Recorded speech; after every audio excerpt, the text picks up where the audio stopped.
Right, let's go for it. We're going into the usual stretch. Now, if you're not sure, follow me along here. It's important you attack any tightness here. This stretch, what we're going to lift up, we're trying to keep the legs nice and straight, everybody, and I'm pushing back onto those heels. It helps if you've got a decent bit of surface that you can stop yourself sliding on. So ideally, get your feet up against the skirting board if you're on a slidey floor, and that's half the battle won. You really have to be anchored, because if you're sliding, you're not going to achieve a good stretch here. But from here, we're trying to get a stretch into the ankles if they're tight, definitely into the hamstrings, the glutes and the lower back. Once you've established a decent position, I want you to think about your pelvis, and I want you to try and lift it up as if you're trying to get your tailbone to go higher. And what you'll do there is get a better stretch in your hamstrings and probably straighten your lower back a wee bit. Now, if they're that tight, you'll struggle, but that's the whole point in this. If you are tight, I want you to struggle, and I want you to try and open things up. Now, it's a stretch, but I want you to mobilize yourself within it. So twist the torso side to side while you're still maintaining that good stretch on the legs, and that's going to help get that upper back loosened off a little bit. So if you're a bit tight and around the armpit area, it's going to get that going. And then from here, when you're ready, we can bring the feet closer together and just drop down with those hips. Now remember, when you're dropping down, the aim isn't just to sink the hips and put all that horrible stress on your lower back. The aim is to put your back into overextension and push up through it. Okay, so yeah, we definitely will feel a bit of pressure on the lower back because we are compressing all those vertebrae in the lower back, but we're trying to reach for the sky. Simple as that. Okay, so again, it's very easy to just hold this one and just let your hips hang. I want you to try and push higher and higher and higher. So yep, this is time on the arms. The triceps may get tired, so that's normal, okay? But this is good. This is us getting ourselves nice and mobile in the main target areas that we're going to be smashing with the kettlebells. So we need to make sure we're nice and mobile. So lift those hips up. And this is where I'll say, we've got rid of that initial tightness. So now attack any other tightness or stiffness that you're feeling. So I would suggest that you take your left arm and try to reach across. If you can see me, it would help. Reach across for the other leg. Now, if you're fairly stiff, go for the knee. If you can manage, go for the shin. And if you can really stretch, go for the ankle. But make sure when you're doing it, that you're not losing out that stretch sensation. So don't break form. Don't let the knees bend. Don't let your body start to go into a crappy position in an effort to reach. The whole point in this reach is to enhance the stretch. Okay, so we're just helping get rid of any initial tightness, especially if you've not done much this morning. If you have been doing very little movement, we don't want to just pick that kettlebell up, okay, and start swinging it out. So from here, when you're ready, step yourself back up. And again, the beauty of being on recorded, if you're on recorded, is you can pause and spend a bit longer in that if you like. From there, everybody, we're going into swings, side swings, and toe touches. So our usual leg sequence for online. Holding onto the wall for a bit of balance, not because I need it, but because it's going to help, okay? It's going to help what I'm doing in terms of I can keep my balance and I can focus on a good swing while keeping the pelvis nice and neutral. So I'm trying to take my leg as high as I can and take it as far back as I can. So this morning's kettlebell class, if you have been keeping up with the kettlebell classes, today is revision. There's no new exercises in there, okay? Because we can't keep smashing new exercises or building up exercises until we've spent enough quality time practicing. So you're going to have the usual suspects in there today. The big ones, okay? The ones I really want you to take your time and remember. So swings, side swings, and toe touches. These side swings, again, if they're feeling pretty tight, just take your time and just focus on getting the leg higher and further across your body with each swing. So as I was saying, with the kettlebell exercises, remember, you can't be good at everything. You've got to practice, okay? There's a lot of complex movement patterns we're doing this morning and we're building up to. So if you're struggling with a certain movement, if you're feeling safe, keep struggling. Problem is at home right now, people don't have a lot of kettlebells, as in they've usually just got one. And for most of us, it can be a bit too heavy for things like our snatches in terms of practicing it safely. I'm going to give you regressions as always, so if you can't do the snatch safely, I'll give you an alternative, etc. So we'll build up to it. From here, this is the important one. I want you to start getting that kettlebell, that hip hinge movement into your head in this movement pattern. So it's a hip hinge, we call this. We're hinging at the hips. It's complex, okay? It looks simple. Once you've mastered it, it's simple, But being able to push your hips back while not letting your knees turn into a squat by bending, it's actually quite coordinated. So take your time, and like I say, in your own time, it helps if you can go side onto a mirror and just practice pushing your hips back. Oh, yep, there's my knee bending. Right, I'm going to straighten them up, push back a wee bit. Oh, there it goes again. And it'll start to let you develop the movement pattern and the muscle memory that'll allow you to do that properly. This movement pattern, this hip hinge, that's very important, okay? It's what's the word? What is the word? It's present. It's not the word I was looking for, but it'll do. It's present in a squat. Okay, when you look at my squat, it's present in a squat. It's present in a tire flip or a deadlift, if you like. It's present in pretty much all the kettlebell movements that we do that involve flying it around up in our upper body. So make sure you always practice that and try to refine it. And in a nutshell, all we're trying to do with a hip hinge, and all it is you're keeping this, stand up tall as if you're getting your height measured, okay? Put your feet shoulder width apart roughly. And from here, this upper body, from the tailbone to the top of your head, this spine, imagine it's in a cast that can't move, okay? So it can't go into overextension and we can't put it into flexion. So from here, I'm trying to push my hips back while keeping this spine neutral, exactly the way it was when I was stood up tall trying to get my height taken, and then I smash my hips forward. And again, the reason you'll always hear me saying squeeze your glutes, squeeze your butt, is so that when we come forward, we don't come through with all that power that we're generating and put ourselves into overextension. Or if you're quite weak around the glutes and hip area, you put yourself into a horrible tilted pelvis, which puts a lot of strain on your lower back. Anyway, I like Mondays. I like to try and throw some stuff out there that might help you or might educate you as we go. So from here, I'm going to squat down. Okay, we're hip openers, we're squats. We're descending into our squat until you feel something give, as in you may feel your pelvis starting to tuck underneath your body. Okay, so you start to feel your tailbone coming under forwards. Or you start to feel yourself drifting onto the toes. Or you might not feel any of those things. If you're fairly mobile and flexible and you can get down into a good squat, that's great, but I guarantee you'll be able to improve it, you'll be able to enhance it. So really focus. Again, I'm squatting, but it's down to you at home to attack what's feeling tight. Okay, so from here, get that chest up proud. Pull the knees apart. If that feels all right, pull the knee away from the elbow, pull the knee away from the elbow, and really try and open up those hips. Don't try and shake out. Shake out when you're ready. Sun is shining this morning. This is beautiful. Hopefully it stays that way. From here, we're going again, everyone. Squatting down, pulling the knees apart. And if you're watching on recorded and you're getting a right horrible every 2 seconds, I do apologise. It'll be the last time you'll get it. The microphone will be going in the bin. It's had a year of use and abuse. I think it's finally packed in. Good. Right, from here, we're good to go. We're jogging on the spot. We've got our hips and everything below good to go. I just want you to jog on the spot. We're going to get the heart rate up, and we're going to get our shoulder sequence done very quickly just to make sure when we're pressing these kettlebells that we're all good to go. So from here, pull the shoulder blades together, get the chest nice and proud, and that's going to feel good, okay? You're going to feel nice and tall, nice and proud. We're going to get our chest swings on the go to start with.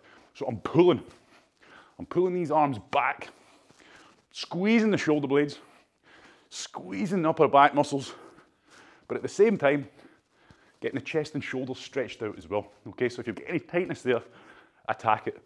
So we're trying not to default into a bad position. So as you're coming round with those arms, don't let yourself roll. Okay, yes, I'm exaggerating it, but don't let your arms feel like they're starting to roll. Your shoulders are rolling. Pull and squeeze. Good, and then the same idea, but arms straight by the side. Point the fingertips, it makes it easy to keep the arms nice and straight, and then lift them up, lift them up, lift them up. And again, keep those shoulder blades pulled together as you finalize the last part of that movement, okay? Because that is where, here to here, a lot of people are going to get tightness, okay? So you're going to feel your shoulders either shrug, or you're really starting to feel those shoulder blades pull apart. That's where I want you to really try and attack any tightness that you can feel. Good. From here, jumping jack style arms. Good. So warm-up becomes all the more important, especially when we're starting to throw weights and kettlebells into the mix. So don't scrimp on it, especially on the recorded. I hate to think people just skip it and go straight in. We're warming the muscles up, but we're getting all these movement patterns in our head as well. Okay, good. Right, from here, quick shoulder shrugs up and forwards. So big circles, okay? You can take your time with them, exaggerate them. I want you to pull back, lift up, push forward. And then back the way we go. So same idea, but we're pulling those shoulder blades back, squeezing them together. Good, and then we're tucking the chin in. And I want you just to keep your shoulders level here, everybody, and try to get a good exaggerated stretch as we do 2 full circles clockwise, 2 full circles anti-clockwise. Doesn't matter what way you start with, but take your time, don't rush them. Again, if we've got a lot of tightness, a lot of stress and strain up in those upper traps into the neck, we start chucking a kettlebell up over our head, you're going to increase your chance of pulling something out. Right, the warm-up is done. Grab your kettlebells, make sure you've got all your kit, because we're going to do part 2 of the warm-up, which is practicing the movements, okay? Now, it's not going to be a lot of practice this morning, because they're all familiar. Now, as always, and like I always say, be sensible, be safe. Don't let ego get in the way, okay? Right, this is feeling a bit crap, but I'll feel so good if I manage 10 reps. Don't do that, you're going to hurt yourself, okay? We need to be sensible, and I've just realised, so that chit-chat this morning, you've thrown me off. It's all right. This is where people think I memorise these circuits. I don't. I tape them underneath the camera. Right, my memory's not that good, especially under pressure. I just fold. Only kidding. Right, the first exercise is our good old kettlebell swing. Why are we doing it first? Because it's a damn good exercise. There's no other exercise like it. And also it's getting that movement pattern in our head before we start building up to our snatches, our push presses, etc. So if you watch me now, hips back, snap them forward, squeeze the butt. I encourage that you practice a few. Get your head tuned in while there's no timer. And while it gives you a chance just to be fairly chilled. We're only going to go, I would say, for at least 10. You don't need to do them, but I would encourage you to do them. I can't make you do them. I want you to take the time to think about it. Remember, we're driving the toes hard into the ground. We're squeezing the butt hard to lock the hips out. The power comes from the hips. So when I smack my hips forwards, if I let my kettlebell go, it should shoot forwards. It should not shoot up. Don't try it, but imagine that if you were to let it go, you'll feel the forces. They should be going forwards. They should not be going up. If they're going up, you're lifting it too much with the arms. Next exercise, remember, if you've got a fancy watch, just get it tucked in the wrong way, okay, if you want to keep it on, because it's going to get ruined. I'm starting on my left arm because it's my weak arm. I encourage you to always start these exercises on your weak arm, because you may find that you can do 10 in 30 seconds, and then you only manage 3 on your weak arm, okay? So start with your weak arm, lead with the weak arm, and that's how we balance that imbalance out. God almighty, right? So from here, with our snatch, when we're going into the snatch, okay, it's a single arm kettlebell swing at heart, remember, okay? So we've still got that hip snap and that power. The difference is, instead of letting it swing out, I pull it up my body and I punch. Now again, I can't show you it in slow motion because it can't work if it's in slow motion. It has to be powerful. It has to be all out, flat out. All I'll say is with you this, when you've got it up above your head, remember, we're keeping the shoulder blade pulled together and it should feel pulled down. You shouldn't feel like the kettlebells are way out here. You shouldn't feel like you're shrugging. You should feel like it's locked out, butt squeezed, okay? Especially when this is over my head, we can risk putting myself into overextension. If you're not going to do a snatch, you need to work on your high pull, which is a single arm swing, pull in, punch out. Hip snap, pull in, punch out. If you can't do a high pull, you're going to do your single arm swing here, okay? So snap the hip, squeeze the butt. Snap the hip, squeeze the butt. Happy with that, everybody, okay? So we're regressing if you're not good at those movements. If you can do a single arm swing, I want you doing a high pull. If you can't do a high pull, you do a single arm swing. Oh, good God, this is Monday morning. He's falling for it. What am I saying? If you can do a single arm swing, good, do a high pull. If you can do a high pull, do a snatch. Happy with that? Does that make sense? Yes. Okay, now, oh goodness, here we go. What? Can you do the high thing again? What? Just fling it up. The high pull or the snatch? The first one, the highest one. The snatch. From here, boom, up and punch. Down, up and punch. All it is, and the reason we do a single arm swing, the reason we do a single arm swing to a high pull to a snatch is because single arm swing leads to a high pull And a high pull leads to a snatch. All a snatch is you pulling it in, instead of punching it out, punch the arm up over your head. So pull it in, punch it out. You're overthinking it. You are, don't speak anymore. I'm not being rude, but your overthinking is going to make other people overthink. Okay, so listen to me now. Don't ask that question again because you're going to make other people, this is how it works. This movement can't be overthought, okay? It's simple at heart. All you're doing, you're watching me and you're trying to dissect each segment, okay? All I'm doing is a single arm swing by snapping my hips forwards, but I'm pulling it and punching it. If I was to go slow, this is how it would look. So the arm bends, but I'm not thinking about bending my elbow. I'm thinking about that high pull and punch. So it's a high pull and punch, okay? If you were in front of a wall, the kettlebell should be going pretty much vertical as opposed to out and up. But you may find as a beginner, you do go out and up, okay? And that's fine, because remember, you'll get better and better and better with practice. It's a very complex movement pattern, the snatch. Okay. Happy? But I feel mine's just going straight up, so that's okay. Right, that's fine. You'll find that. Remember what I said? You'll find with the lighter kettlebells, you're able to. For example, you're able just to go like this, okay?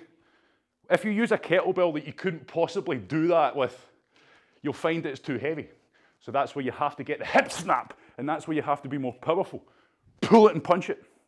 It looks slick because I've been doing it a lot. Maybe it doesn't look slick, I'm not boasting, but it takes time. You'll maybe find that common errors are you grip it too tight, so it ends up like this, and then bang, my wrist's bruised, okay? It's a complex movement pattern, it takes time. Don't overthink it, okay? Just be safe. Remember, your hips, your body should be moving the same way as a single arm kettlebell swing, okay? Don't start making it different, okay? That's my only point. Happy with that? It's a complex exercise, okay? So take your time with it. That's why if your high pull's guff, okay? If your high pull's terrible, don't try and do a snatch, okay? You need to get that high pull, because all it is that high pull punch, but it's not two movements. It has to be fast, it has to be powerful. And that's where you see my elbow bend, okay? That's where the elbow bend comes from. Practice it, and if it's slow, it doesn't matter. Your next exercise is going to be a push press, everybody, okay? So the idea is if your kettlebell is a bit heavy, that's okay. So we're going to get the kettlebell, we're going to bring it up into the racked position, so my elbow's underneath my hand, and I'm squeezing the hell out of this thing, so I'm not holding it with a cocked wrist. You're going to hurt yourself and you're going to lose power. Crush the kettlebell. Now remember, we're keeping the core tight here. Yes, the elbow's pulled in, but I'm not sitting like this, okay? I'm not putting my elbow on my hip. That's important because you're going to hurt yourself. Squeeze the core. Everything's nice and tight. From here, little bit of a squat, bend the knee, punch up, pull down, punch up, pull down. Because when I say pull down, you should feel like your shoulder blades are pulled together. If you just think about lowering it, your elbow will flare out, okay? And you'll end up doing something like that. I see that a lot, elbow away out. Elbow should be underneath, that's where the power is. So all we're doing with the push press, slight bend of the knees, don't descend into a squat, okay? It's not a squat. It's not a squat thruster, it's not a squat. All it is, bend the knees to engage the quads and then jump. You can see my toes coming up. I'm using the power in my calves as well as my quads, okay? So we're trying to generate force and power up the way by bending the knee and driving through. That's going to let you manage a heavier kettlebell, okay? Now, if your kettlebell is too heavy, that's why I told you this morning to bring something to compensate, like a bottle of water, okay? Happy with that. Finally, renegade rows. Familiar? Full press up position. Our hand is in the center of our body. Our hips and our body faces the ground here, okay? This is important because you see a lot of this happening. See how I'm now facing you? I'm now presenting my body towards you. That's wrong. I want you facing down as if you're doing a press up. Pull this up, pull it down. My body doesn't even flinch when I do that. It's trying to. It's trying to do this, okay? But I'm fighting it. I'm keeping those core tight, the core tight and your butt squeezed. Bit more advanced, you can bring the feet closer together. It's harder to balance, so your core works even harder. But don't get ahead of yourself, okay? It's a tough movement. It should be tough, okay? It should feel like a strength exercise. Like, I not want you to rep it out. I want you to 1, 2. Happy with that, everybody? Again, a familiar one. Keep working on them. Finally, we go into skipping. If you don't have a skipping rope, spot sprints, and I want you to really exaggerate. Hit, hit, hit, hit, hit, hit, the arm chop. Happy with that? Right, get yourself. I certainly wasn't perfect at it. I've been doing it a long time. And I still feel there's room for improvement, okay? You should always feel that there's room for improvement. Biggest point is we're starting in 20 seconds. Keep practicing, but be safe. If it doesn't feel right, you're probably using too heavy a kettlebell, okay? Challenge yourself, but don't just say, oh, that's too hard for me, so I can't do it. If I can do it, you can do it. There's no reason why you can't do it unless you've got something wrong with your shoulders or something like that. In 5 seconds, it's a double-handed kettlebell swing. Let's pick these kettlebells up. Go. So it's a classic complex this morning. 30 seconds on, straight into the next exercise for 30 seconds. All the way through all 8 exercises, and then we get a minute rest. Now remember, things like your snatches or your push press, if you're still learning, they're going to be slow. So therefore, you might find it's a bit easy, but that's fine. 3 seconds, we go into a snatch. And remember, you don't have to stop if you're good enough, but don't try to be fancy if you're not. That comes with time. So with our snatches or high pulls or single arm swings, but if you're doing a snatch, remember, snap those hips forward like you mean it. Squeeze the butt. You're trying to keep the chest facing forwards. The whole body faces forwards. Hips back, hips forwards. You should not feel that kettlebell tugging. Change arms. It can be done on the move, but again, don't be silly. Don't be silly with it. So as you do this with one arm, forces of nature are trying to pull you this way, okay? We don't want that. We're trying to keep our body square on. Remember that hip snap, everyone. If you snap those hips hard enough, all you'll feel those arms are doing is directing the kettlebell. You shouldn't feel like you're really ripping that thing up, unless you're going real heavy. Push press next. So you're switching arms, kettlebells up, racked position. From here, punch, pull down, punch, pull down. Look at the position of my elbow, always underneath the kettlebell. From the side, you can see I'm not squatting. I'm just bending my knees so that I can explode upwards. Pull the kettlebell, elbow underneath. Change arms. Down to the floor, change arms. Good form, good posture. Punch, pull down. Punch. Now if your kettlebell's light, okay, you don't need to do the push. But you may find as you get tired, you do need to push. Crush the kettlebell, especially, see when you press this thing, squeeze the hell out of it. Renegade rows next. Good, so we're down safely. We place the kettlebell. We're starting on whatever side we didn't do.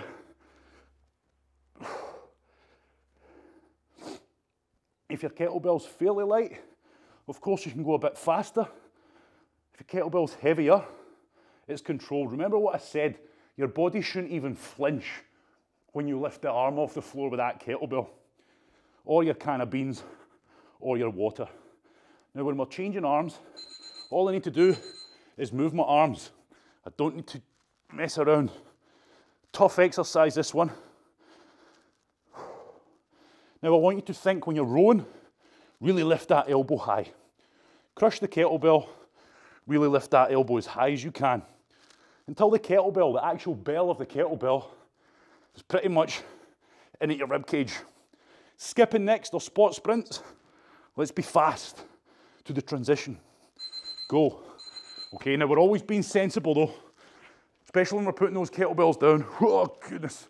So remember, skipping. Don't skip skipping if you're crap at skipping. I was crap at skipping. It takes time.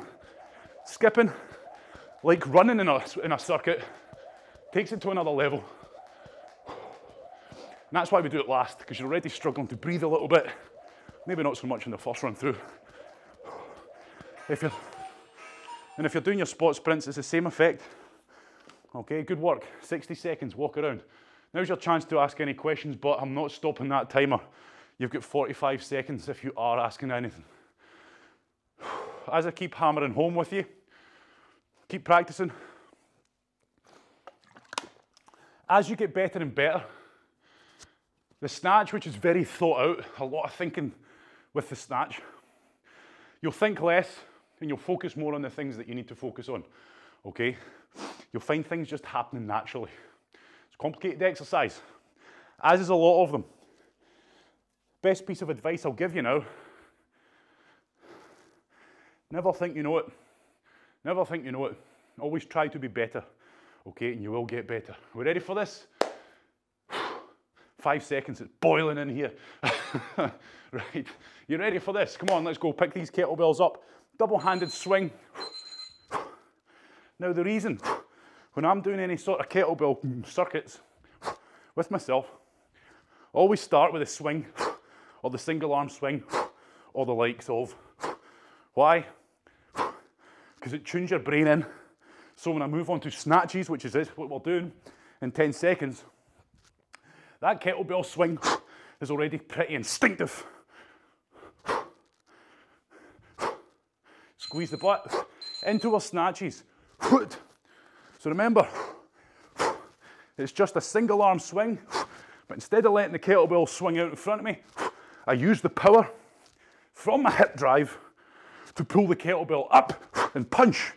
So you pull up and punch. Slick. But when you're practicing and you're feeling new, not so slick. Power in the hips. Arm directs the power. Change arms when you're ready. Stick with it. If you're doing high pulls or single arm swings, your hips should be doing the same thing as mine. We're all doing the same movement pattern with our hips. It's what we do with the power from the hips. That's where we differ between the single arm swing, the high pull, and the snatch. Push press. So onto our other arm, up safely. Establish the position. Push, pull down. Push, pull down. Really think about generating that power from the legs down under control, okay? And this is where if your kettlebell's too heavy to do a press without the push of the legs, this is where really slowing that negative down is going to help. Good. Change arms. That's where it's really going to help get you strong fast, okay? So we power up, down under control. So if you're using a kettlebell and you're struggling with that weight, as long as everything's feeling tight, it's okay to struggle. Make sure you're crushing it. That's one thing I'll never stop thinking about. Squeezing the hell out the kettlebell. You'll feel the difference in power. Especially when you go to a heavier one, you'll feel how much power's lost with a bad grip. Renegade rows now. So again, change the arm, establish the position. Yes, I want you to be fast on your transitions, but make sure you're setting up the right position first and foremost. Nice and controlled. And you can see it's not fast. When you're using a heavier kettlebell, it becomes a matter of strength. So it's slow, powerful reps. Change arms. And if you're good enough, at this point, you can change arms without putting your knees down. Okay, and when I say good enough, I don't mean you're awesome. I just mean you're getting a bit better, a bit stronger, a bit more able.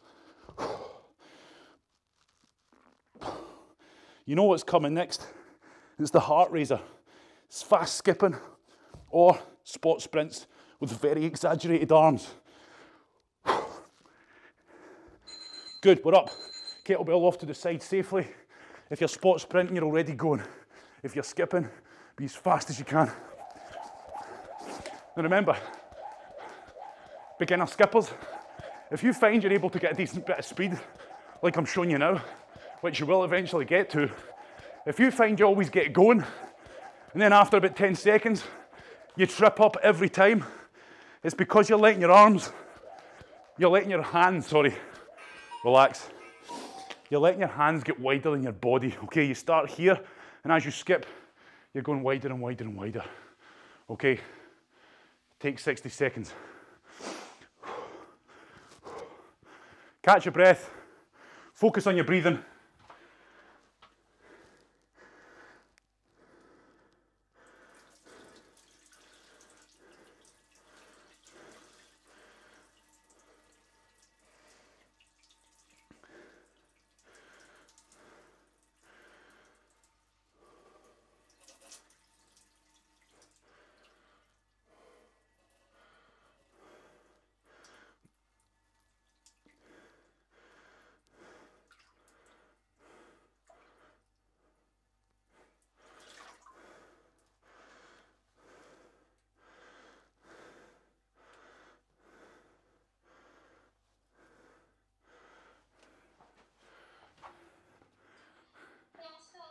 Yeah, we're still here. 10 seconds. I do apologise, there was no holding that one in. Right, I thought I would try and make it slick, but then I realised there's no way in hell I can go out of the room without people even noticing. Right, 3, 2, 1, go. Kettlebell swings, everyone. The beauty of the recorded is I can just edit it out. Right, let's go for it. So remember, really focus on driving those hips forwards. Okay, imagine you're trying to break your hips in half. But remember, what stops that is the butt squeeze. Don't rely on your butt squeezing itself. I want you to really focus on making it happen. Snatches, weaker arm first. And as you can see, you can transition from your kettlebell swings to your snatches without putting it on the floor, unless, of course, you're using a different weight, which is fine, okay? So not only are we focusing on good exercises, I want you to focus, and if it means slowing it down, so be it, on the transitions, putting the kettlebell down safely, picking it up safely, and if you're able to, try to make your transitions slick. We all know how to do our single arm alternating swing. So you should, in theory, be able to do this without having to put it down. But again, it takes time, doesn't it? Snap the hips, squeeze the butt. The power, that kettlebell should just go. Push press, down to the floor I recommend. Jump up, set up, punch, pull down. Punch, pull down. Now I'm showing you a strict press now. So I'm not doing a push press, but keep doing a push press if you need to. I'm just showing you the difference. Power up, pull down.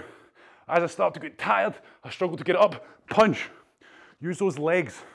And you'll find when you are tired, when you are at that point, that's when you'll learn. Change arms. Recommend down to the floor. Why? Because it's going to get you practicing, picking it up safely. Punch, pull down, punch, pull down. Again, pay attention to my elbow. Punch, pull it down, racked. Punch, pull it down, racked. A lot of people do this horribly. They do this where they put it up on their shoulder like that, okay? You're missing out on so much range and you're putting a lot of strain on the shoulder. Renegade rows. Okay, now I'm at the point where I'm struggling to talk. Renegade rows. So again, think about it. Keep the core tight. Your hips should be locked out. See the sensation when you snap your hips forwards on a kettlebell swing? That is the point we're holding right now. This becomes not a core exercise when you start letting that butt lift up off the ground, up towards the sky, sorry. You'll disengage the core. Sure, you'll still work it, but nowhere near the same level that you are if those hips are locked out.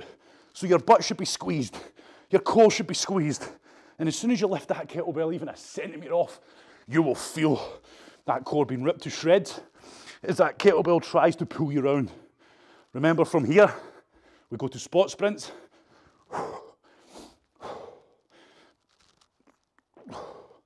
Good, fast as you can, but remember, be safe, especially when you're putting your kettlebell off to the side.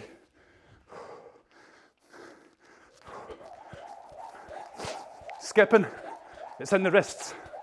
That's the difference between a beginner who's probably going like this, doing big jumps and taking lumps at the ceiling. But But remember, it takes time, and trust me, it took a lot of time and a lot of sweary words for me to get better at skipping. It's very easy to look at someone who can do something, relax there, and then feel you're not good enough. Not many people like skipping, especially guys, because they're rubbish at it. No one likes doing things they're rubbish at, and people certainly don't like doing things they're rubbish at in front of other people. But you have to be rubbish at something to get better at it. And you're only going to get better. Okay? So skipping's mighty good. You can have a great workout with just a kettlebell and a skipping rope, like we are now. Okay, so catch your breath. Going to go for round number 4. And again, this might feel pretty chilled. It depends on the weight you're using. So I'm going a wee bit heavier for my last few run throughs. So my exercises are hit slower. Go, kettlebell swings.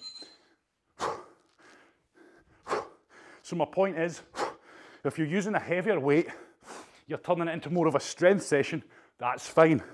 You'll feel your muscles getting tired, your muscles getting fatigued big time, but you might not feel your heart rate sky high. If you're using a lighter kettlebell, you might be faster. You might find yourself with a higher heart rate, muscles are burning. That's fine. Or you might feel good, snatches, left arm. You might feel a bit of both. And that's the good thing about kettlebells. It allows us to get cardio and strength and combine it into a workout. So we're getting benefits from the heart and lungs, we're getting the benefits of cardio, but the muscles are getting overloaded to some capacity with the kettlebell and the strength and power in these exercises that demand. I'll stop talking. Good, so we can change.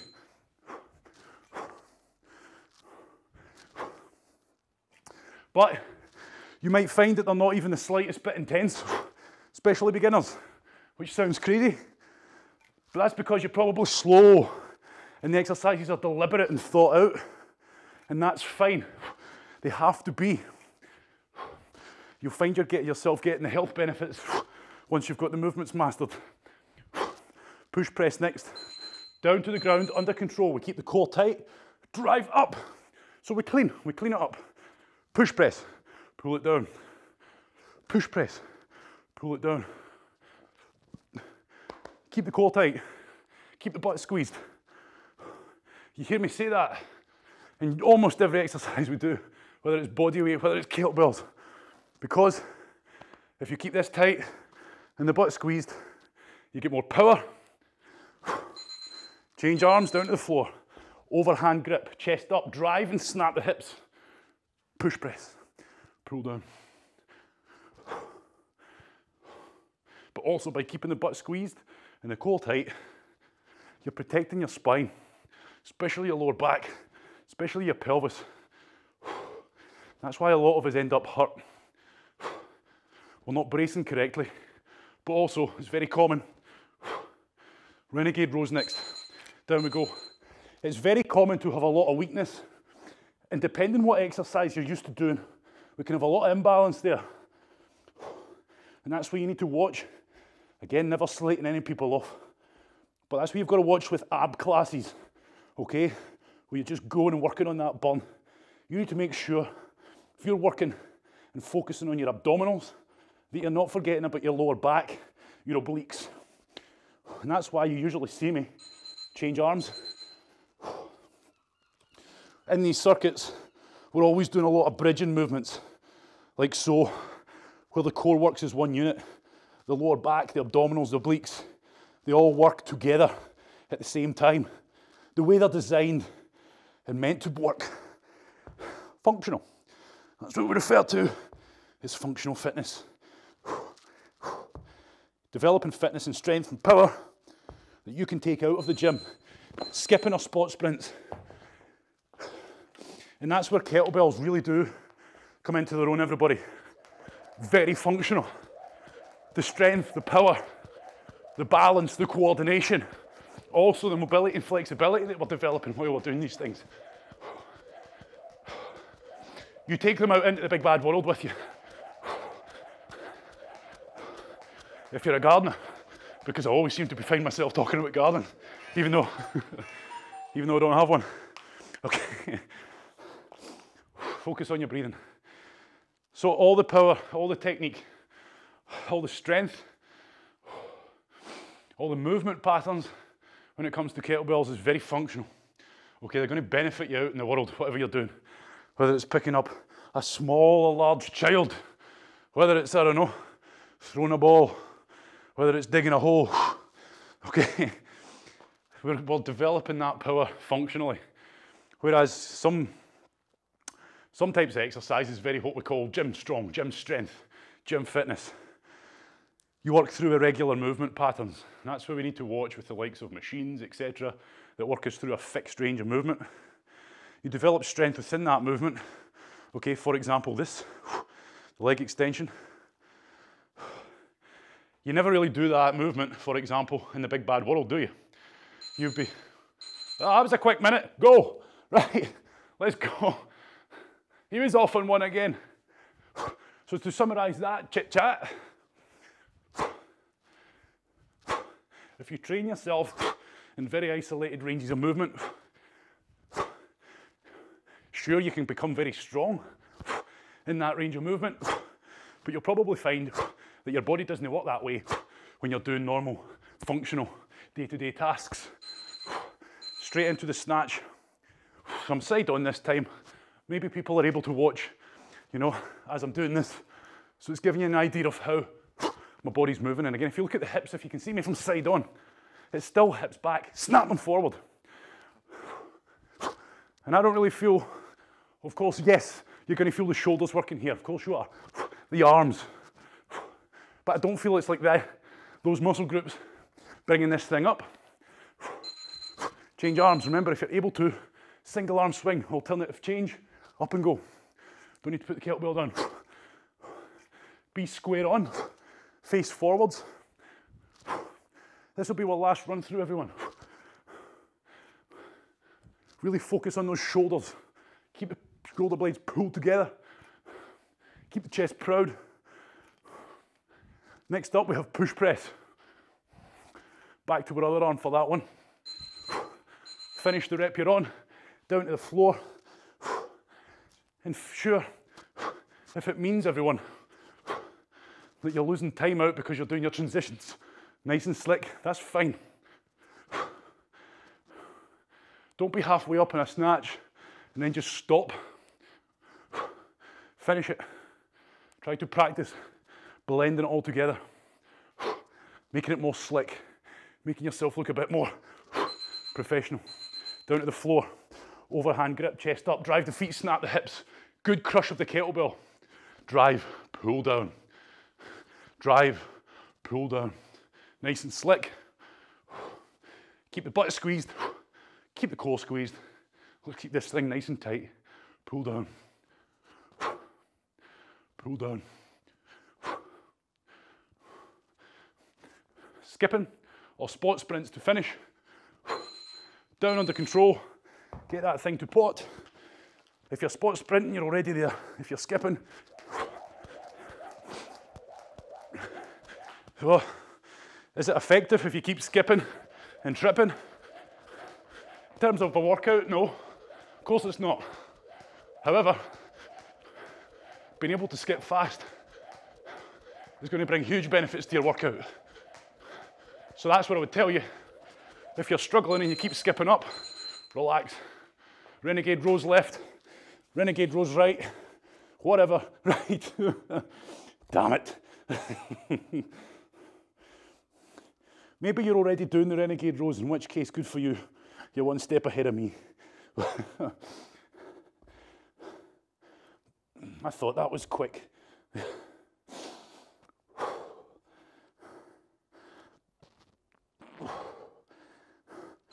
Good, change arms, change arms. Let's go.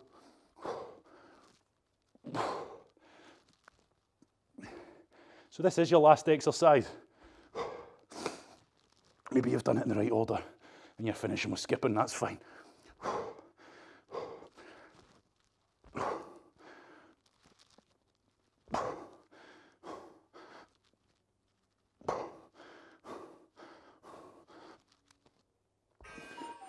Relax, everyone. Oh, right. Heat's getting to me. Right, well done. Walk around, catch your breath. Okay? And as always, the quickest summary ever, I'll keep this one quick. Keep practicing. You're not going to be brilliant if you've only been doing snatches for a week or 2 or 3. Keep practicing. Little and often, just like anything else. Little and often is going to go a long way than just trying to do it in one big chunk. So after a workout, after an online workout, even now, get the lighter weight out and practice while you're warmed up. Don't practice these movements when you're cold, okay? So that's why I say do it at the end of a workout or do it in part of a workout. But keep practicing, okay? You're going to get better. It might not feel like it, but you will. Each time you do it, you should just think, you know what? I feel better already. That's getting a little bit better. All right, I see what I mean. That flick of the wrist, that punch. I really need to punch. There's so much you'll figure out by yourself, okay? I can only explain so much. Ignore that. I can only explain so much and throw you a few seeds. It's up to you to plant them and grow them, okay? You will learn from experience with this stuff. By someone teaching you, you can speed that up a little bit, of course you can. But ultimately, you learn it by doing it in trial and error, making your mistakes. But remember, don't be silly and don't be hurting yourself on these movements. If it doesn't feel right, stop, okay? Now, a lot of us, we get kettlebells. You hear a lot of people pulling their backs out and then they develop a bad relationship. Oh, kettlebells, terrible. You know, I always hurt my back. Kettlebell swings, they're bad for you. They're not, okay? It's people that are bad for them without being horrible. We get weak glutes, we get weak lower backs. People try to do movements. They try to build up, they try to lift heavy. They've already got bad form, bad posture, and a lot of mobility issues. So of course they're going to hurt themselves. So that's why I keep going on and on and on, because I can't keep an eye on everybody. I can't see everybody from every single angle when we're doing these online. Is just be sensible. If things don't feel right, stop. Okay, don't ever think you've conquered the movement. You should always be conscious of certain things. And for me, as someone that's been doing them a while, okay, and snatches and things aren't so much thought out, I'm still always thinking about that hip snap. I'm always thinking about squeezing the glutes as hard as I can, because the one time that I don't, that's when I'm going to end up going, ah, and pulling my back out. Okay, I'm still thinking about key parts. When you first learn something, you're thinking about a lot, okay, and understand that, so realize that, but at the same time, try not to dissect it, okay? Try not to dissect it and think, right, he's bending his elbow at that exact point, am I? Nothing to do with that, okay? Just try to keep it simple and it will get better, okay? And like I've said, you learn on a lightweight the movement pattern. It's not until you go to a weight that you can't just lift over your head that you're going to learn the technique. Okay, you pick up a weight that you can't just get over your head, you're going to have to snap those hips for dear life. And that's what will teach you the power and the technique required to get that thing up over the head. And that's when you get better and better and better. Okay, but first you have to be sensible, you have to be safe. And I say it every time, if you can't do a hip hinge properly, like we do as part of the warm-up, every circuit that we pretty much do, if you can't achieve that by pushing your hips back, touching the floor pretty much, sure, maybe you'll be tight after this. If you start doing this tomorrow, you'll struggle because your hamstrings and your glutes will be tight, that's fine. But if you do 10, and eventually you still can't touch the floor, you can't keep your back nice and neutral like I'm showing you now, then you need to get that mobility, because you are going to hurt yourself, and chances are you probably do. You probably pull your lower back out and you've probably got issues with your lower back, etc. Anyway, pretty much guarantee it. Happy days. Have a good day. Any questions, fire them at me now if you're on live.